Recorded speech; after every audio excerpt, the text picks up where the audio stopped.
A Dance in Fire, V2. It was a complete loss. The Cathay had stolen or destroyed almost every item of value in the caravan in just a few minutes' time. Decca Muscati's wagon load of wood he had hoped to trade with the Bosmer had been set on fire and then toppled off the bluff. His clothing and contracts were tattered and ground into the mud of dirt mixed with spilt wine. All of the pilgrims, merchants, and adventurers in the group moaned and wept as they gathered the remnants of their belongings by the rising sun of the dawn. I best not tell anyone that I managed to hold on to my notes for my translation of the Morrowind play bar, whispered poet Griff Mallon. They'd probably just turn on me. Scotty politely declined the opportunity of telling Malin just how little value he himself placed on the man's properties. Instead, he counted the coins in his purse. 34 gold pieces. Very little indeed for an entrepreneur beginning of a new business. Hoy! Came a cry from the wood. A small party of Bosmer emerged from the thicket, clad in leather mail and bearing arms. Friend or foe? Neither, growled the convoy head. You must be Cyrodiils, laughed the leader of the group, a tall, skeleton, thin youth with a sharp, vulpine face. We heard you were en route. Evidently, so did our enemies. But the war was over, muttered one of the caravan's now ruined merchants. Bosmer laughed again. No act of war, just a little border enterprise. You are going on to Valinesti?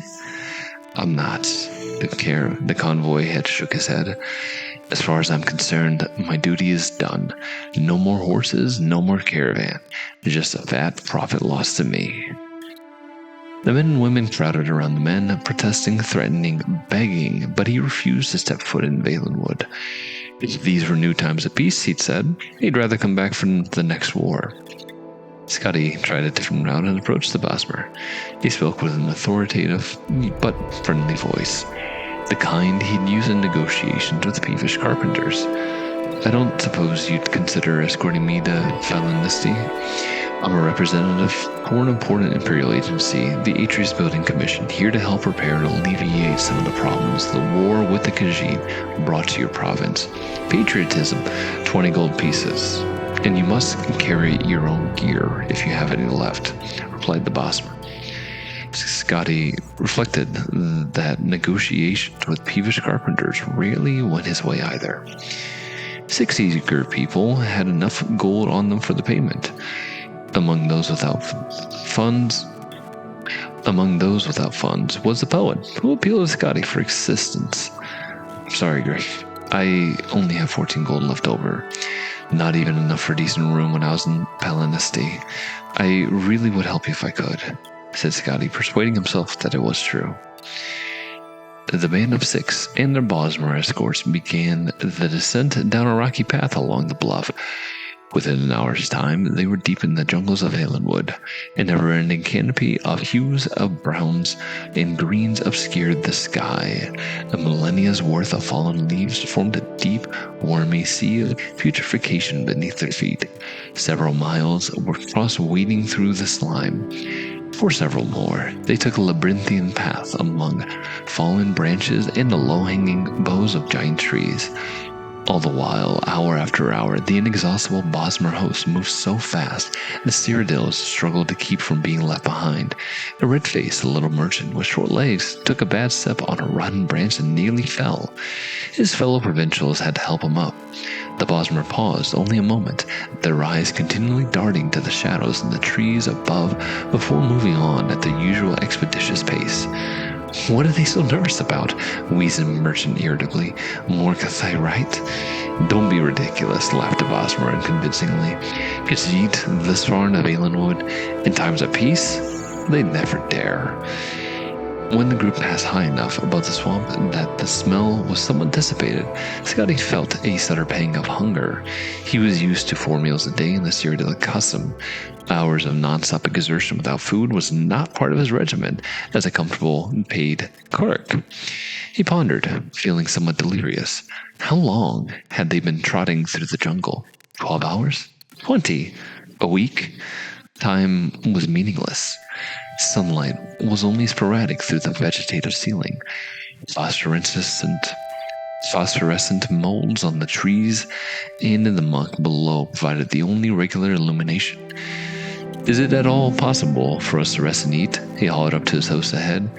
"We're near to Falanesti," came the echoing reply. "Lots of food there." The path continued upward for several hours more across a cloud of fallen logs, rising up to the first and then the second boughs of the tree line. As they rounded a long corner, the travelers found themselves midway up a waterfall that fell 100 feet or more. No one had the energy to complain as they began piling up stacks of rock, agonizing foot by foot.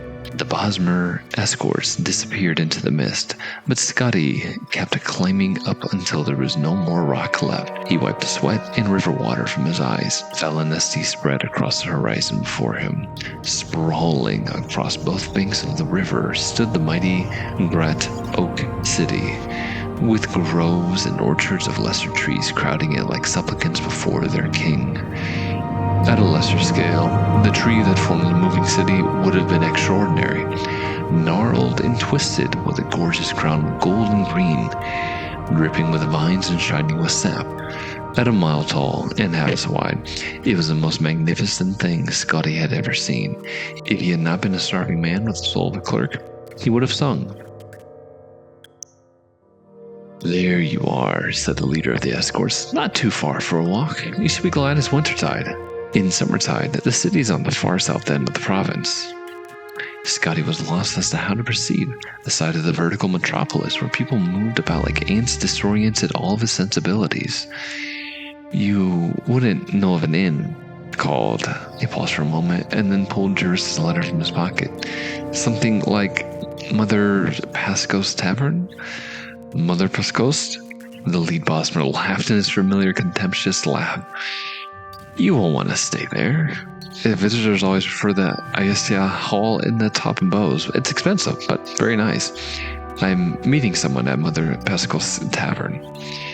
If you made up your mind to go, take a lift to this Havel Slump and then ask for directions there. Just don't get lost and fall asleep in the Western Cross." This apparently struck the youth's friends as a very witty jest, and so it was with their laughter echoing behind them that Scotty crossed a writhing root system to the base of Falanesti. The ground was littered with leaves and refuse, and from moment to moment, a glass or a bone would plummet from far above. So he walked with his neck crooked to have a warning. An intricate network of platforms anchored to thick vines slipped up and down the slick trunk of the city with perfect grace, manned by operators with arms as thick as oxes' bellies.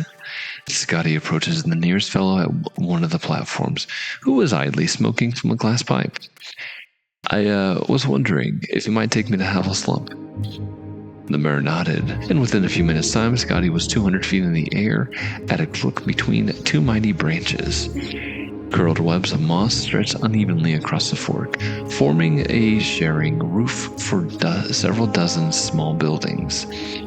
There were only a few souls in the alley, but around the bend ahead, he could hear the sound of music and people. Scotty tipped the Falanesti platform ferryman a gold piece and asked for the location of Mother Pasco's Tavern. "Straight ahead of you, sir, but you won't find anyone there," the ferryman explained, pointing in the direction of the noise. "Morndas, everyone in Havel Slump has revelry." Scotty walked carefully along the narrow street.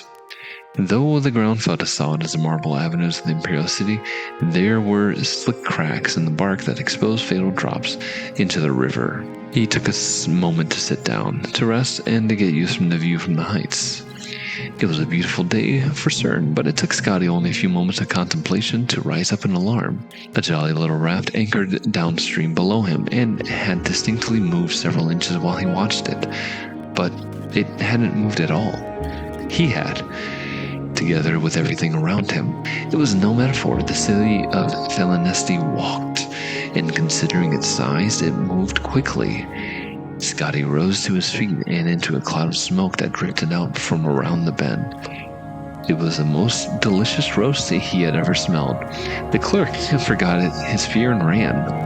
The revelry, as the ferryman had termed it, took place on an enormous platform tied to the tree. wide enough to be a plaza in any other city.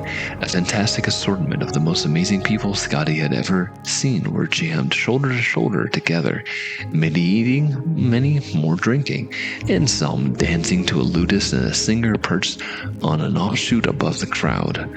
They were largely Bosmer, true natives clad in colorful leather and bones, with a close minority of orcs.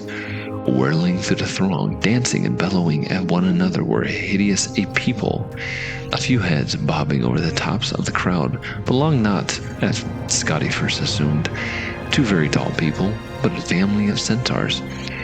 "You're not for some mutton?" queried a wizened old Mer who roasted an enormous beast on some red-hot rocks. Scotty quickly paid him a gold piece and devoured a leg that he was given, and then another gold piece and then another leg. The fellow chuckled when Scotty began choking on a piece of gristle and handed him a mug of frothing white drink. He drank it and felt a quiver run through his body as if he were being tickled. "Oh, what is that?" Scotty asked. "Jaga, fermented pig's milk. I can let you have a flagon of it and a bit more mutton for another gold." Scotty agreed, paid, and gobbled down the meat, and took the flagon with him as he slipped into the crowd. His co-worker Leotis Giras, the man who had told him to come to Valenwood, was nowhere to be seen. When the flagon was a quarter empty, Scotty stopped looking for Giras. When it was half empty, he was dancing with the group, oblivious to the broken planks and gaps in the fencework. At 3/4 empty, he was trading jokes with a group of creatures whose language was completely alien to him. By the time that the flagon was completely drained, he was asleep, snoring, while the revelry continued on all around his supine body. The next morning, still asleep, Scotty had the sensation of someone kissing him. He made a face to return the favor, but a pain like fire spread throughout his chest and forced him to open his eyes. There was an insect the size of a large calf sitting on him, crushing him, its spiky legs holding him down, while a central spiral-bladed vortex of a mouth tore through his shirt. He screamed and thrashed, but the beast was too strong. It had found its meal and was going to finish it. "It's over," thought Scotty wildly. "I should have never left home. I could have stayed in the city and perhaps found work with Lord Vanek. I could have begun again as a junior clerk and worked my way back up." Suddenly, the mouth released itself. The creature shivered once, expelled a burst of yellow bile, and died. "Got one," cried a voice, not too distantly. For a moment, Scotty lay still. His head throbbed and his chest burned. Out of the corner of his eye, he saw movement. Another of the horrible monsters was scurried toward him. He scrambled, trying to push himself free, but before he can come out, there was the sound of a bow cracking, and an arrow pierced the second insect. "Good shot," cried another voice. "Get the first one again. I just saw it move a little." This time, Scotty felt the impact of the bolt hit his carcass. He cried out, but he could not hear how muffled his voice was by the beetle's body. Cautiously, he tried sliding his foot out and rolling under, but the movement had apparently had the effect of convincing the archers that the creature still lived. A volley of arrows was launched forth. Now the beast was sufficiently perforated, so pools of its blood, and likely the blood of its victims, began to seep out onto Scotty's body. When Scotty was a lad, before he grew too sophisticated for such sports, he had often gone to the Imperial Arena for the competitions of war. He recalled a great veteran of the fights. When asked, telling him a secret, "Whenever I'm in doubt about what to do, I have a shield and I stay behind it." Scotty followed that advice. After an hour, when he no longer heard arrows being fired, he threw aside the remains of the bug and leapt quickly as he could to his stand. It was not a moment too soon. A gang of 8 archers had their bows pointed in his direction, ready to fire. When they saw him, they laughed. "Didn't anyone ever tell you not to sleep on the Western Cross? How are we going to exterminate all the horvors if you drunks keep feeding them?" Scotty shook his head and walked back along the platform, around the bend, to have a slump. He was bloodied and torn and tired, and he had far too much fermented pig's milk. All he wanted was a proper place to lie down. He stepped into Mother Cresco's tavern, a dank place, wet with sap and smelling of mildew. "My name is Decimus Scotty," he said. "I was hoping you have someone named Jura staying here." Decamascati, pondered the fleshy proprietress. Mother Prescos herself. I've heard that name. Oh, you must be the fellow he left the note for. Let me go see if I can find it.